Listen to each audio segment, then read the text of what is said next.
talking about sacrifices in the Holy Temple. You may wonder what relevance do these mitzvahs have to us today when we don't have a Holy Temple, and we certainly we're not sacrificing animals on the altar. The verse, which is the source of today's mitzvah, states, Adam ki yakrif mikem karban l'Hashem. A person who sacrifices from among you a sacrifice to God. And the question is asked, why does the word mikem, from among you, come in that place in the verse? Really, it belongs earlier in the verse. A person from among you who sacrifices.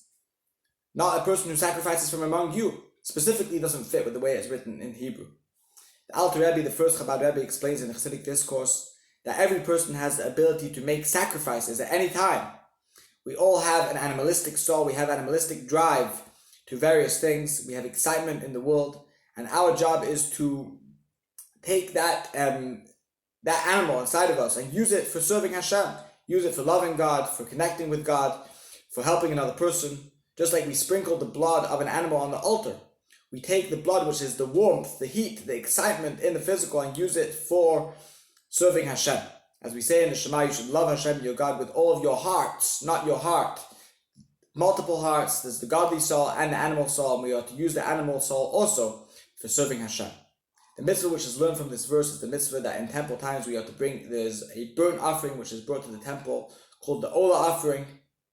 This is fully burnt on the altar. There is another mitzvah today, which is the mitzvah to bring a sin offering in case when a person does a sin by accident. There is a special sin offering which is brought to the temple.